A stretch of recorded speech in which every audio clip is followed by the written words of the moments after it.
McCarter, the pastoral intern here at Living Hope Presbyterian Church in Greer, South Carolina.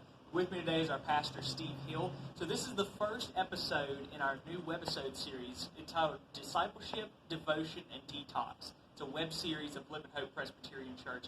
And through this coronavirus crisis that we're experiencing in our nation and in the world period, all throughout the church as we've been rocked with this crisis, we will be bringing members of our church and members of the entire Christian community a web series where we can discuss certain issues that are pertinent to us today. Again, my name is Ethan McCarter. I'm the pastoral intern here, and with me is our pastor, Steve Hill. Steve, would you care to introduce yourself and introduce our talk here today? Yes, I'm Steve Hill. I'm the pastor here at Living Hope Bible Presbyterian Church, and I'm thrilled to be here with Ethan to discuss this with you today. And we'll just start out by saying, Ethan, there are a lot of people that are struggling today. There are. Hurting. A lot of people have questions. A lot of people are sick. A lot of people in the hospital. Many have died. It looks like more will die before this is over. A lot of people have lost their jobs. The stock market is down. People were counting on their accounts for their retirement plan. Now they're not sure what's going to happen. And they're looking for answers. And I remember back when 9/11 happened, a lot of people poured into Christian churches looking for answers. And the Christian church, at least many churches, I think, let the people down. They did not give them the answers. And the people walked out and they didn't come back. I don't want that to happen here. I want us to provide answers for the people when they're looking for hope and looking for help. So I thought a good way to start would be to just talk about the Christian doctrine of the sovereignty of God and what that means, and then we can apply it to the situations that we're dealing with today. And then I wanted to just name some passages in the Bible that I think are great resources for people to read, and then maybe we can zero in on one today. So take a moment and describe the sovereignty of God as it's found in the Bible. Absolutely. So we as Reformed Christians, especially being confessional Presbyterian types, who are firm adherents to the Westminster Confession of Faith, as outlined in the Faith of the Reformation of the Reformers such as Knox, Calvin, Luther, Theodore Beza. So that is one of our creeds, is it not? We believe in the sovereignty of God over everything as well. So even over the littlest minute things, if you fall and you stub your toe, God preordained that from before the foundations of the world to happen. Though it might seem trivial to us, God did preordain that to happen, did he not? That's right. In Scripture, we see that God is sovereign over every little thing, whether that is plague, pestilence, sword. God is the one who hardened the heart of Pharaoh himself and caused his people to leave out of the Exodus with the Old Testament church leaving Egypt. We see that all throughout the Scriptures. The death of Christ himself was preordained and sovereignly administered by God. It was God the Father who sent Christ to die upon the cross for the sins of all who would believe. It was not by pure chance or circumstance. The same goes with this current COVID-19 crisis, I would say, is that God has preordained this to happen for whatever reason that it is, and he is sovereign over every little situation.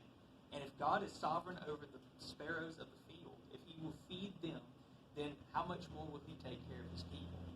If he himself has given such beauty to lilies of the field, and Christ himself said that Solomon couldn't even match those in their splendor, how much more are we going to be clothed in splendor? Because he is sovereign. He loves us as well. So we're going to get through this crisis. And we see that in the pages of Scripture, and it drips with the sovereignty of God over every page. God is sovereign over every little thing.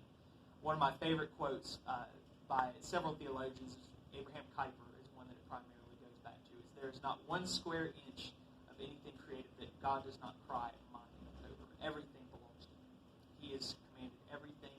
He commands the winds and the waves. Commands little bitty particles, bacteria, and viruses. He controls everything. I put it this way. Our people have heard me say this many times. There's no such thing as luck, accident, or chance. There is no such thing. For me to say I had an accident yesterday means that something is outside of God's control. Or if I say I sure was lucky, then I'm giving power to luck and chance when all the power is found in God. The Shorter Catechism, question 1, says the chief end of man is to glorify God and enjoy him forever. How do God's people find comfort and glorify God in the middle of the crises that we're One of my favorite hymns is simply Trust and Obey. For there's no other way to be happy in Jesus than to trust and obey. So one of those things is trusting in the sovereignty of God. Romans 8:28 tells us as well on that He works out all things for good according to those who love God, who are called according to His purpose. So we can rest in that. So that's a conditional promise. It is, yes. We have to trust in Him, though, in order to do that. We can't just merely sit there like a fatalist and say, well, whatever happens, happens. No, God hasn't called us to do that. It's the same thing with evangelism. We're called to go forth and bring the good news, though we believe that God has already elected people unto Himself, and He will save those whom He wills to save. We're still called to go do it. We're still called to trust in the sovereignty of God, even though it is there already. Romans 9 makes that clear. The entirety of the Scriptures make that clear. But we are to rest in His promises, and especially as Christians, we are given even greater promises. We're given Christ Himself to rest in. But we have to rest in Him. So the Romans 8:28 promise is for God's people. Exactly. Which we can talk about in a moment. Absolutely. Well, I was thinking about some of the passages in the Bible that point to the sovereignty of God that could give people comfort if they wanted to read through them now. I thought about the life of Joseph in Genesis 37 through 50, which we could talk about maybe on another occasion. The entire book of Esther talks about the sovereignty of God. Without mentioning His name. That's right. Without mentioning His name. The book of Job.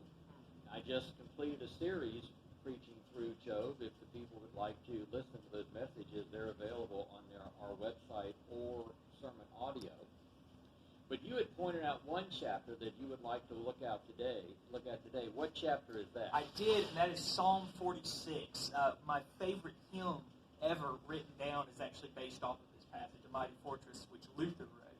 And in this passage, it is almost needs to be beaten on drums just about. It was written for the choir director, for the sons of Korah. So it's almost like, a jubilant and triumphant, God is sovereign, and even amidst all the tempest, even amidst pestilence and plague, even amidst crashing seas and waves, we still have the ability to rest in God's sovereignty. Our passage reads, God is our refuge and strength, a very present help in trouble. Therefore we will not fear, though the earth should change, and though the mountains slip into the heart of the sea.